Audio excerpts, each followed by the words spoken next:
Friend India pride में आप सभी का स्वागत है। फ्रेंड्स, यहाँ पे हिंदी व्याकरण संबंधी जो क्लास चल रहा है, इसमें हमने स्वर संबंधी, व्यंजन संबंधी अशुद्धियों पे चर्चा पिछली क्लास में की है। अभी हम संयुक्त व्यंजन संबंधी जो अशुद्धियाँ होती हैं उन पे पिछला क्लास लिया था और कुछ जो त्रुटियाँ आप करते हैं उन पे आपका ध्यान दिलाने का कोशिश किया कि ठीक है, यहाँ पे आपको किन त्रुटियों से बचना है। संयुक्त व्यंजन में एक गलती हम सामान्यतः ये करते हैं कि जो पंक्चमाक्षर होते हैं, पंक्चमाक्षर तो है जो वर्ग का, वर्ग चा, वर्ग के अंत में आता है पांचवा अक्षर। तो इस तरीके से आप देखिए, यह मंगनम कहते हैं इसको, ये है पंक्चमाक्षर। ये जो है प्रयोग पंक्चमाक्षर का, अगर आप संस्कृत में संस्कृत के तत्सम युक्त तो शब्दों का प्रयोग कर रहे हैं तब तो ये भली भांति अच्छे से उसमें लगते हैं। लेकिन दिक्कत क्या होता है कि जब हिंदी में हम प्रयोग में लाते हैं तो हिंदी में जरूरी नहीं है कि आप पंक्चमाक्षर का ही प्रयोग करें। इनके स्थान पे हम लोगों ने पढ़ा था अनुस्वार का भी प्रयोग कर सकते हैं। अनुस्वार, अनुस्वार यानी बिंदी। जैसे एक आपको लगेगा कि जब कंठ लिखेंगे तो ऐसा लगेगा कंठ में ध्वनित हो रहा है ना, तो क्या पंक्चमाक्षर का ना लगा दे तो सही है। हिंदी में आप इस चीज का प्रयोग में लेके आ रहे हैं, तो अगर आप यहाँ पे अनुस्वार लगाते हैं तो ध्वनित वही हो रहा, ना ही हो रहा है, लेकिन ये अनुस्वार में जो नासिक है यहीं से ये चीज कंठ सही है। या मान लीजिए हिंदी में आपने लिखना है झंडा, तो झंडा इस तरीके से आपको झंडा ये लिखने की आवश्यकता नहीं है। दंड आप कर रहे हैं तो दंड में भी आप अनुस्वार को अच्छे से प्रयोग करिए, है ना। पंडित, शंकर, ये सब। लेकिन बहुत जगहों पे आप ये देखें कि बहुत जगहों पे क्या कि संस्कृत में तो ये अपने आप जो है संस्कृत वाले ही शब्दों के व्यंजन के साथ आते हैं। जैसे मान लीजिए हमें क्या बोलना है, श्रृंखला, ठीक है। तो एक है कि श्रृंखला अगर आप इस तरीके से लिखेंगे तो क्या ये श्रृंखला सही लिखा गया है? ये सही नहीं है। हमें श्रृंखला जब भी लिखेंगे, जो भी तत्समयुक्त रहेगा वहां पे उसी का पंचमाक्षर ही प्रयोग करिए। श्रृंखला अगर आपको लिखना है तो कुछ इस तरीके से आप श्रृंखला लिखिए। बाय द वे, मान लीजिए आपको लिखना है संवाद, ठीक है। तो संवाद अगर आप लिख रहे हैं तो क्या ये संवाद ठीक है? संवाद आप इस तरीके से भी लिख सकते हैं, लिखने का ये तरीका है संवाद। सम्मुख, सम्मुख में हम लोग सोचते हैं कि सम्मुख ये सही है, जबकि ये सही नहीं है। सन्मुख अगर आप लिखते हैं तो सम्मुख लिखने का तरीका ये सही है, सम्मुख। कुंडली, कुंडली क्या ये सही है? कुंडली ये सही लिखा गया है, बोलने में तो सही लग रहा है, लेकिन नहीं। आपको कुंडली इस तरीके से लिखना है, ये कुंडली का सही है। चिन्ह का प्रयोग करते तो हमें लगता है कि ठीक है ऐसे ही चिन्ह लिखें, लेकिन अगर आपको सही से पता है तो जिस तरीके से लिखा जाना चाहिए, यानी ये हा के नीचे आ जाएगा, यहाँ पे चिन्ह इस तरीके से। घंटे हम कहीं पे ऐसे लिख देते हैं, कहीं पे ऐसे लिखते हैं, लेकिन अगर हमें सही पता हो तो हम कभी भी ये घंटे नहीं लिखेंगे, घंटे इसी तरीके से लिखना है। कंठ, कंठ लिखेंगे तो ना हमको लगेगा यहीं पे, तो ऐसे लिख देते हैं, है ना। और कभी मन किया तो कंठ पे ये कर देंगे। ये हमारा एक तरीका है कि हम ऐसे भी कर दें वैसे भी कर दें, लेकिन अगर हमें सही से पता है तो एक तो हम संस्कृत वाले में ऐसे करेंगे और हिंदी में वही चीज लिखेंगे तो इस तरीके से करेंगे, तो ये कंठ नहीं लिखेंगे। कुनबा, कुनबा जब बोलते हैं तो ये क्या कुनबा सही है? नहीं। अगर आप संस्कृत में लिख रहे हैं तो आप पंचमाक्षर का ही प्रयोग करें, वही सही होगा। तो हिंदी में पंचमाक्षर की जगह अनुस्वार का प्रयोग कर रहे हैं तो वो अपने शुद्धतम रूप में, वहां पे कोई प्रॉब्लम नहीं है। लेकिन आप संस्कृत तत्समयुक्त शब्दावलियों के साथ तो आपको ध्यान रखना चाहिए पंचमाक्षर का ही प्रयोग करें, वहां अनुस्वार का प्रयोग करने की आवश्यकता नहीं है। विविध संयोग के तहत आप ये देखें कि कई ऐसी शब्दावलियां हैं जिनमें हम गलती करते हैं। जैसे बाय द वे हम लिख रहे हैं भर्सना, ठीक है। तो क्या ये भर्सना इस तरीके से अगर बोल रहे हैं तो ये सही है? ये सही नहीं है। अगर आप सही लिखना चाहते हैं तो इसको लिखने के लिए आपको इस तरीके से लिखना होगा, ये सही है। श्राप, हम श्राप लिख देते हैं, श्राप ये सही नहीं है। श्राप को आप आज से ये लिखेंगे, ये है इसका सही लिखने का तरीका जो है। इसी तरीके से देखिए कुछ हम जो है और भी टर्म यहाँ पे देखते हैं जिनमें हम गलतियां सामान्यतः कर देते हैं, है ना। यहाँ पे देखें, जिसे आपने कई बार निश्चिंत गलत लिख दिया होगा, या क्लेश, उच्छृंखल, आह्लाद, ये कुछ ऐसे हैं जिनको बार-बार प्रयोग भी करते हैं और गलत करते हैं। जैसे मान लीजिए आपको लिखना है ब्रह्म, ठीक है? और आपने इस तरीके से ब्रह्म लिख दिया, जबकि ये ठीक नहीं है। अगर सही लिखना है ब्रह्म, तो सही लिखने का तरीका ब्रह्म का ये इस तरीके से आपका ये होगा। हमने क्लिष्ट के संबंध में पहले भी बताया कि क्लिष्ट जो है, अगर सही से आप क्लिष्ट लिखना चाहते हैं, तो इस तरीके से अगर कहीं लिखा है तो गलत है।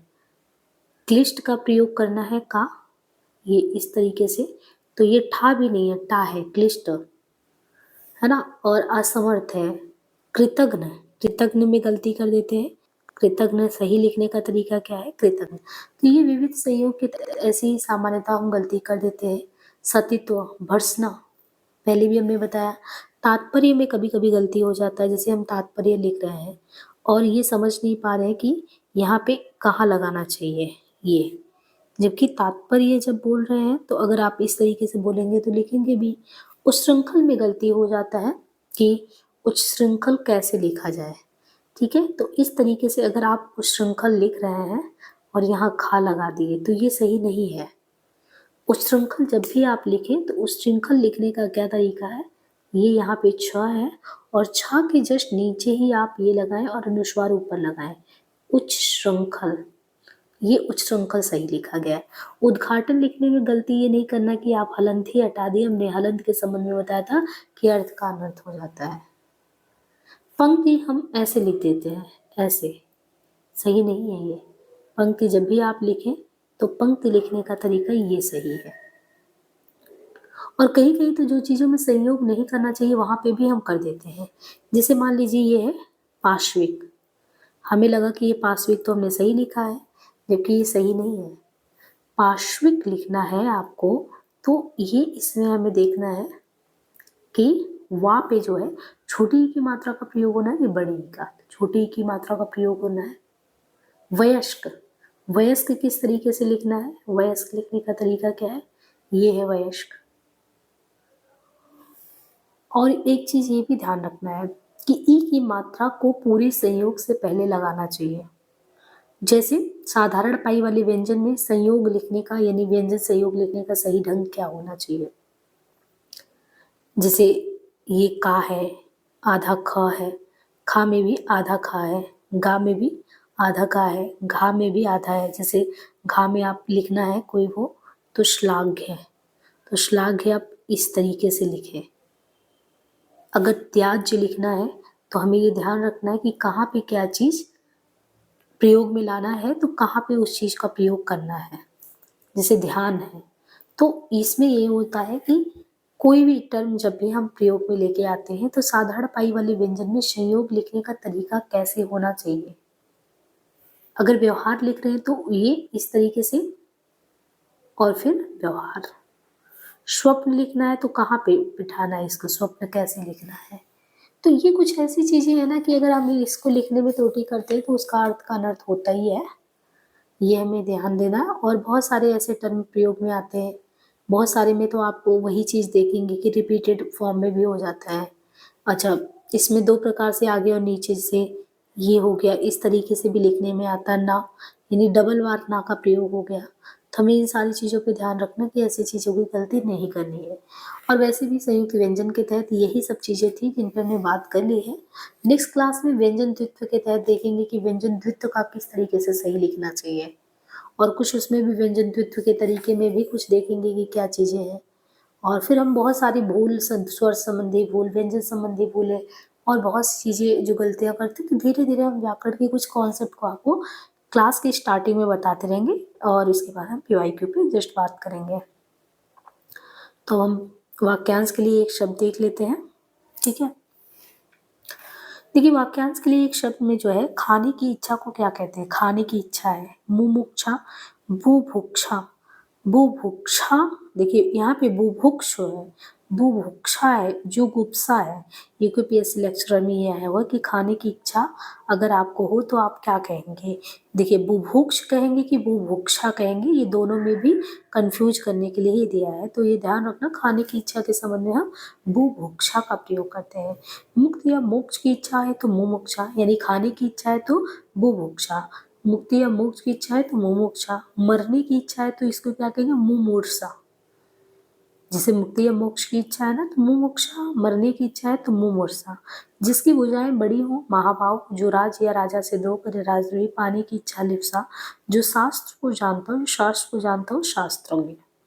जिसकी चिंता नहीं हो सकती, वाक्यांश के लिए एक शब्द क्या है, जिसकी चिंता नहीं हो सकती, अचिंत्य, विचिंत्य, अनिश्चिंत, चिंता रहित। तो जिसकी चिंता नहीं हो सकती वो क्या है, तो जिसकी चिंता नहीं हो सकती है वो अचिंत्य है, अचिंत्य। जिसकी चिंता नहीं हो सकती अचिंत्य, जिसका निश्चय ना हुआ हो या ना हो अनिश्चित, जो चिंतन करने या सोचने के योग्य हो विचिंत्य। तो जिसकी चिंता नहीं हो सकती अचिंत्य है, जिसका निश्चय ना हुआ हो या ना हो अनिश्चित है, जो चिंतन करने या सोचने के योग्य हो, चिंतन करने या सोचने के योग्य हो वो विचिंत्य है। जिसे कोई चिंता ना हो तो वो चिंता रहित है, अचिंतित है। महल का भीतरी भाग, अंतःस्थल, अंतःपुर, अंतःवास, अंतःनगर। महल के भीतरी भाग को क्या कहेंगे, देखिए महल के भीतरी भाग को क्या कहेंगे, महल का जो भीतरी भाग है वाक्यांश के लिए एक शब्द देखे तो इसको कहते हैं अंतःपुर। अंतःपुर जो है महल के भीतरी भाग को अंतःपुर कहते हैं। हृदय या मन का आंतरिक भाग, यानी हृदय या मन का जो आंतरिक भाग है उसको कहेंगे अंतःस्थल। हृदय या मन के आंतरिक भाग को अंतःस्थल। जिसकी ग्रीवा सुंदर हो सुग्रीव, जिसका कारण पृथ्वी है या जो पृथ्वी से जुड़ा है संबद्ध है वो पार्थिव है।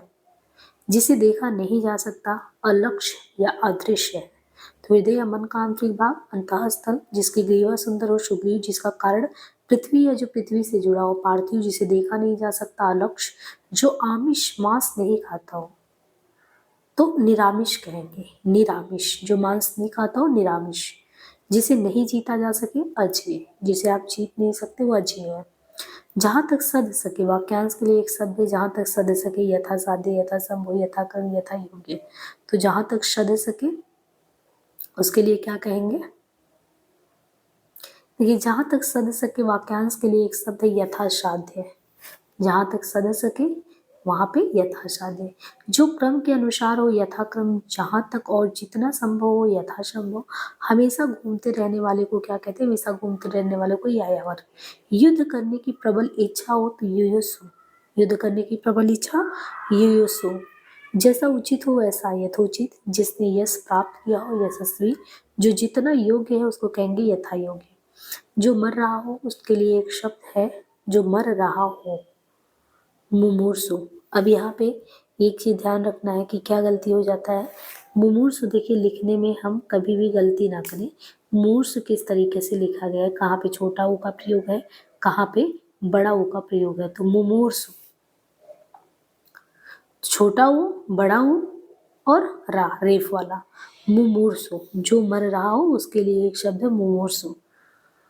और मुमुक्षु क्या है, यहाँ पे देखिए मरने की इच्छा है तो मुमूर्षा।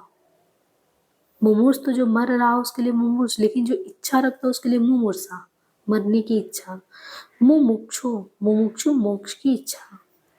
जो कम खर्च करने वाला है, अव्ययी, सदव्ययी, मितव्ययी, कृपण। देखिए जो कम खर्च करने वाला है उसके लिए एक शब्द क्या है, मितव्ययी। मितव्ययी, मितव्ययी जो होता है वो कम या थोड़ा खर्च करने वाला। जो कम खर्च करने वाला हो उसके लिए एक शब्द मितव्ययी। मितव्ययी कम या थोड़ा खर्च करने वाले को कहते हैं। अपव्ययी फिजूल खर्च या अपव्यय करने वाले को कहते हैं। तो जो फिजूल खर्च या अपव्यय ज्यादा करने वाला है और मितव्ययी जो है वो कम करने वाला है, तो अपव्ययी मितव्ययी। कृपण, कृपण जिसका लक्ष्य केवल धन का संग्रह करना हो और जरूरत पड़ने पर भी खर्च ना करता हो तो कृपण है, बहुत एक तरीके से कंजूस। जिसे तत्काल उचित उत्तर या उपाय सूझ जाए, प्रतिभाशाली, प्रत्युत्पन्नमति, बुद्धिमान, अक्लमंद। देखिए जिसे तत्काल उचित उत्तर या उपाय सूझ जाए उसके लिए एक शब्द है प्रत्युत्पन्नमति। प्रत्युत्पन्न, प्रत्युत्पन्नमति। कुशाग्र बुद्धि तथा तेज सोचने तथा कार्य करने वाले के लिए एक शब्द है बुद्धिमान। जो प्रतिभा से युक्त हो प्रतिभाशाली, जिसमें बहुत बुद्धि या समझ हो अक्लमंद। जिसमें बहुत बुद्धि या समझ हो उसको अक्लमंद कहेंगे। लौट कर आया हुआ के लिए उपयुक्त एक शब्द क्या होगा, आगत, तथागत, विगत, प्रत्यागत। आगत, तथागत, प्रत्यागत। तो जो लौट कर आया है उसको क्या कहेंगे, इसमें देखिए जो लौट कर आया हुआ है उसके लिए उपयुक्त एक शब्द देखिए प्रत्यागत। लौट कर आया है प्रत्यागत। विगत का अर्थ क्या होता है? विगत, विगत वर्षों में ये हुआ, ऐसे ही बोलते हैं ना, विगत वर्षों में ये हुआ। तो जो लौट कर आया है उसके लिए तो हम कह रहे हैं कि वो लौट कर आया है, तो उसके लिए है प्रत्यागत। लेकिन आगत का क्या मतलब है? विगत मीन्स तो लौट कर आया है, जो लौट कर आया उसके लिए प्रत्यागत। आगत का अर्थ है आया हुआ, विगत का अर्थ है बीता हुआ, और तथागत किसको कहते हैं? जो जैसा आया था वैसा ही चला गया होगा। तथागत, बौद्ध, बौद्ध धर्म में कहते हैं तथागत। तो ये चार चीजें हैं, यहाँ पे ये ध्यान रखना है। क्या क्या चीजें हैं? एक है प्रत्यागत। प्रत्यागत हम किसे कह रहे हैं? प्रत्यागत कह रहे हैं कि लौट कर जो आया है वो प्रत्यागत है। आगत कौन है? आगत है जो आया हुआ है, वो है आगत। तथागत है कि जो आया था जैसे वैसे ही चला गया यहाँ से, वो तथागत है। और विगत क्या है? कि विगत वर्षों में ये हुआ, यानी बीते हुए वर्षों में। समस्त पृथ्वी से संबंध रखने वाले के लिए एक शब्द क्या होगा? सार्वकालिक, सार्वभौमिक, सार्वदैशिक, सार्वजनीन। समस्त जो पृथ्वी से जुड़ा हो तो वो क्या होगा? सार्वभौमिक, सार्वकालिक। यहाँ हमें देखना है कि कौन किसको कहेंगे ये। तो समस्त पृथ्वी से जो जुड़ा है वाक्यांश के लिए एक शब्द क्या है? सार्वभौमिक। समस्त पृथ्वी से संबंध रखने वाला वाक्यांश के लिए सार्वभौमिक। सार्वभौम शब्द में एक प्रत्यय लगाकर सार्वभौमिक बना है, और जो कि समस्त भूमि या समस्त देशों में होने वाला भाव प्रस्तुत करता है। सार्वकालिक, जो सब कालों में होता है विद्यमान, यानी जो सब कालों में विद्यमान होता है सार्वकालिक। सार्वदेशी, सभी देशों से जुड़ा हुआ सार्वदेशिक। जो समझने योग्य ना हो, जो समझने योग्य ना हो। उद्यम, हे, अबूझ, मोक्ष। तो कौन है? जो समझने योग्य ना हो उसके लिए अबूझ। अबूझ। उद्दाम, जिसे बंधन में बांधा ना जा सके, तो उद्दाम क्या है? जिसे बंधन में नहीं बांध सकते। हे, जो त्यागने या छोड़ने योग्य हो उसको हेय कहेंगे। लोच, लोच वह गुण जिसके कारण कोई चीज दबाने पर दब जाती है और दबाव ना रहने पर फिर अपना सामान्य रूप ले लेती है, मृदुता, कोमलता, इनको। तो उद्दाम भावनाएं, उद्दाम ऐसी भावनाएं जिसको आप बंधन में नहीं बांध पा रहे, जो त्यागने या छोड़ने योग्य हो। किम, कर्तव्य विमूढ़। किम, कर्तव्य विमूढ़ शब्द का सही अर्थ है जिसे अपने कर्तव्य का बोध ना हो, जिसे ये ना सूझ पड़े कि अब क्या करना चाहिए, जो कर्तव्य से विमुक्त हो, जो कर्तव्य से अविमुक्त हो। तो देखिए दिए गए वाक्य में किम, कर्तव्य विमूढ़ शब्द का सही अर्थ है जिसे यह ना सूझ पड़े कि वो अब क्या करना चाहिए, भौचक्का, दुविधा भरी स्थिति। अंत्यज, अंत्यज शब्द का सही अर्थ क्या है? जो जन्म से अपंग हो, जो जन्म के उपरांत त्याग दिया गया है, जिसका जन्म निम्न अछूत वर्ग में हुआ हो। तो अंत्यज, अंत्यज का क्या मतलब है? अंत्यज शब्द का जिसका जन्म निम्न अछूत वर्ग में हुआ हो उसको अंत्यज कहते हैं। अंत्यज, अंत्यज क्या है? जिसका जन्म निम्न अछूत वर्ग में हुआ हो। बहुज्ञ, बहुज्ञ शब्द का सही अर्थ क्या है? जो बहुत जानकार हो, जो अध्ययनशील हो, जानने की इच्छा रखने वाला, जो कम जानता हो। तो बहुज्ञ, बहुज्ञ शब्द का सही अर्थ है जो बहुत जानकार हो। जबकि अल्पज्ञ, बहुज्ञ तो बहुत जानने वाला, अल्पज्ञ जो है जो कम जानता हो, जानने की इच्छा रखने वाला, जिज्ञासु, जानने की इच्छा रखने वाला, जिज्ञासु। बहुज्ञ जो बहुत जानकार हो, अल्पज्ञ जो कम जानता हो, जो अध्ययनशील हो, प्रतिबद्ध और गंभीर।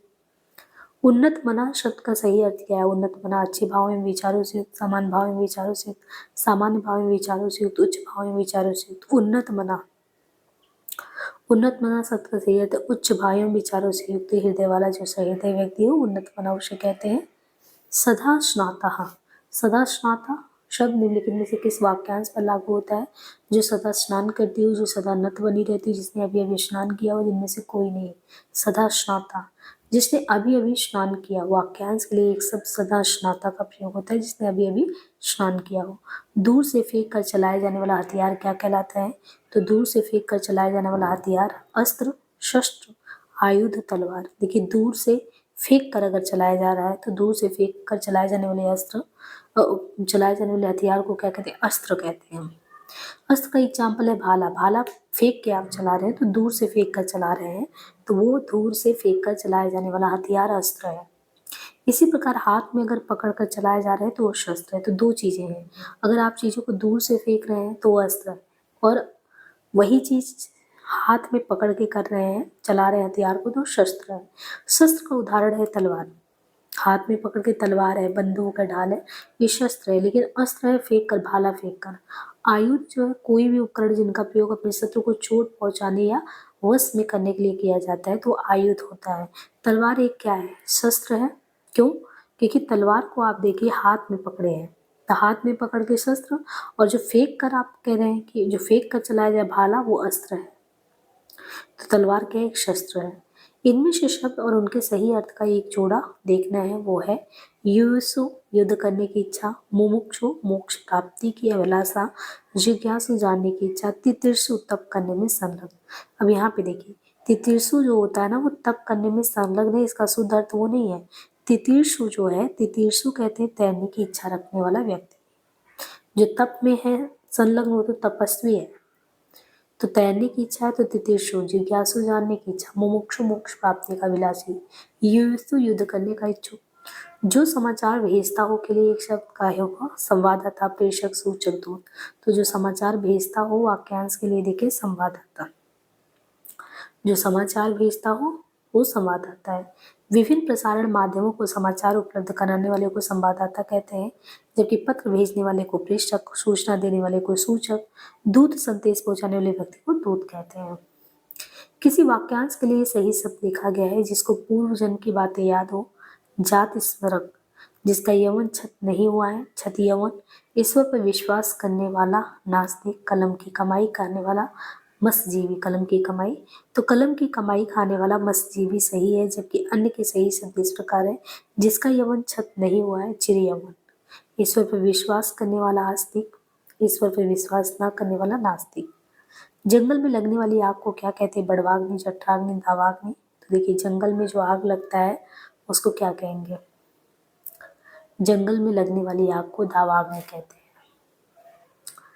जंगल में दावाग्नि, जबकि जठराग्नि पेट की आग, बड़वाग्नि समुद्र में लगने वाली आग को, और यागाग्नि यज्ञ की आग। जिस पर अभियोग लगाया गया हो उसके लिए क्या है? अभियुक्त। जिस पर अभियोग लगाया गया वाक्यांश के लिए देखे तो अभियुक्त। जबकि वह जो किसी के विरुद्ध वाद या मुकदमा पेश करे उसे वादी कहते हैं। जिसने अपराध किया वो अपराधी होगा, जो अभियोग लगाता हो अभियोगी होगा। पाप करने पर पाप दोष मुक्त होने के लिए किया जाने वाला कार्य, इस वाक्यांश के लिए एक उपयुक्त शब्द इनमें देखे तो पाप करने पर प्रायश्चित, हवन, पश्चाताप, तीर्थाटन। तो यहाँ देखिए, पाप करने पर, पाप या दोष मुक्त होने के लिए किया जाने वाला कार्य क्या होगा? एक उपयोग सब प्रायश्चित। जबकि हवन का होम, पश्चाताप का पछतावा या दुख, तीर्थाटन का तीर्थ यात्रा। अनंत का अर्थ है जिसको अंत में प्राप्ति हो, जिसको आनंद की प्राप्ति हो, जिसका अंत ना होता, जिसका अंत होता हो। अनंत, अनंत का अर्थ है जिसका अंत ना होता हो, जिसका अंत ना होता हो, अनंत। अजय का अर्थ है जिसे जाना जा सके, जिसे जीता ना जा सके, जिसे जाना ना जा सके, तो अजय। लेकिन जिसे जाना ना जा सके गे है। अब यहाँ पे बहुत बारीकी से ये समझना हमको कि जिसे जाना ना जा सके, जिसे जाना जा सके उसको कहेंगे गे। गे यानी आप जान सकते हैं, लेकिन जिसको जिसे जान नहीं सकते वो अज्ञेय है। जैसे अपने हिंदी साहित्य में सचिदानंद हीरानंद वात्स्यायन अज्ञेय है। तो अज्ञेय को अज्ञेय क्या किसने कहा था? कोई मनोविश्लेषणवादी रचनाकार ने उनको अज्ञेय कहा था। आप अगर पता हो तो कमेंट में पिन कीजिएगा। जिसे जाना ना जा सके अज्ञेय है, और जिसे जीता ही ना जा सके वो अजेय है। अनुपम का अर्थ है उपमान, जिसकी उपमा दी जा सके, जिसकी उपमा ना की जा सके, उपमा। तो अनुपम का अर्थ क्या है? अनुपम दिए गए वाक्य में अनुपम का अर्थ है जिसकी उपमा ना की जा सके। तो जिसकी उपमा ना की जा सके अनुपम। उपमान देखिए, अनुपम जिसकी उपमा नहीं कर सकते वो तो अनुपम है, उपमा ही नहीं कर सकते। लेकिन उपमान क्या है? उपमान क्या है कि किस चीज का उपमान आप दे रहे हैं, किससे आप तुलना कर रहे हैं। जैसे मुख का तुलना आप चांद से कर रहे हैं कि चांद जैसा मुख। तो उपमान का हमें ये देखना है कि उपमान जिससे तुलना की जाती है वह है उपमान, और जिसकी उपमा दी जा सके, किससे आप उपमा कर रहे हैं, जिसकी उपमा दे पा रहे हैं वो उपमेय है, उसी से तुलना हो रही है।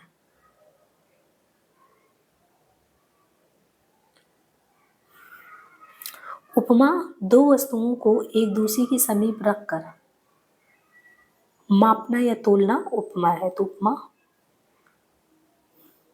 अद्वितीय का अर्थ क्या है? दूसरा, सर्वशक्तिमान, जिसके समान कोई दूसरा ना हो, जिसके समान कोई दूसरा हो।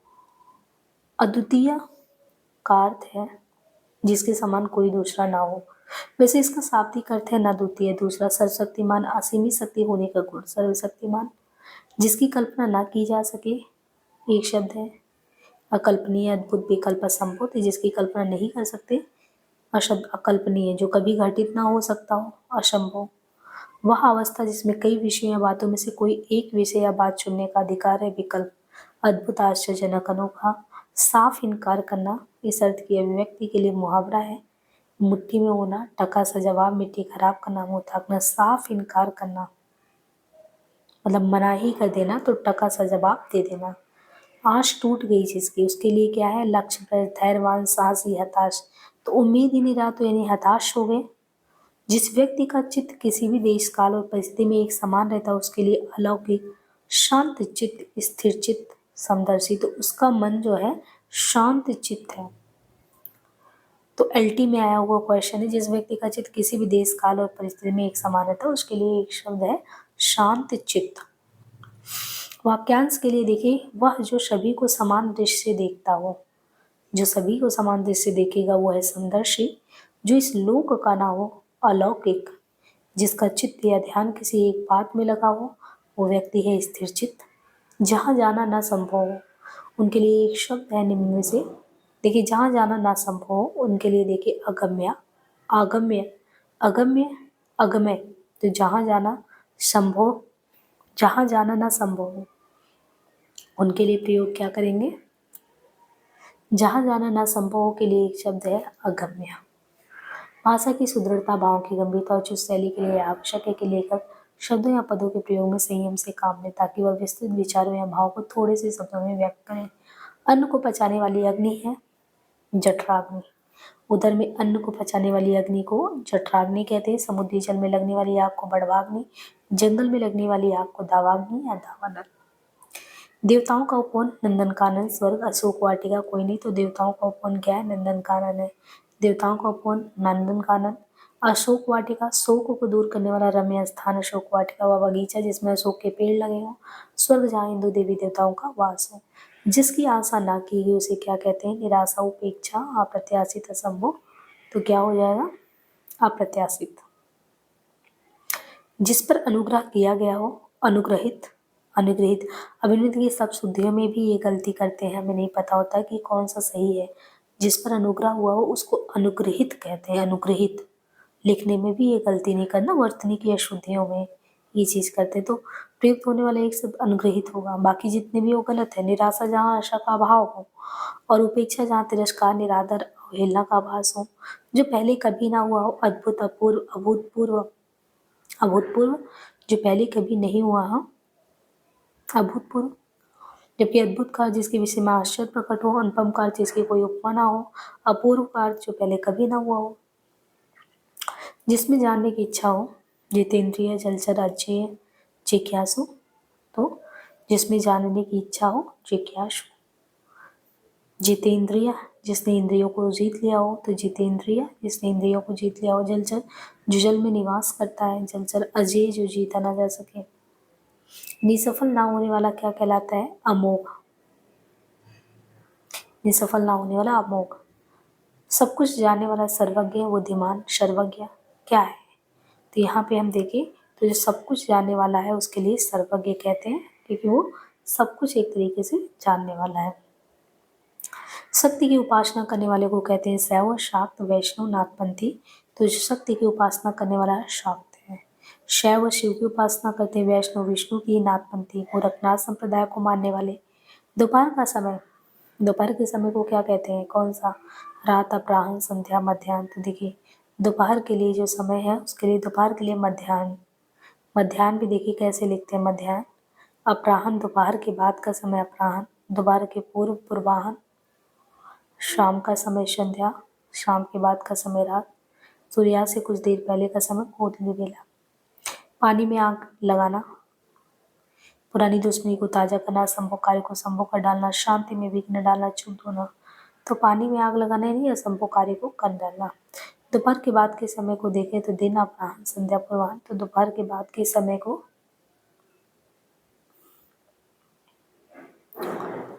दोपहर के बाद का समय अपराह्न, दोपहर के पूर्व का समय पूर्वाह्न, पूर्वाह्न कहेंगे दोपहर के पूर्व का समय और बाद को अपराह्न, शाम का संध्या। वाक्यांश के लिए दिए गए विकल्पों में से सटीक शब्द दूसरों का उपकार करने वाला क्या कहलाता है? परोपकारी कहलाता है। और जो धर्मविहीन हो विधर्मी, दो भाषा बोलने वाला दुभाषिया। तो आज के लिए इतना ही करते, बाकी नेक्स्ट सेशन में लेते हैं। धन्यवाद।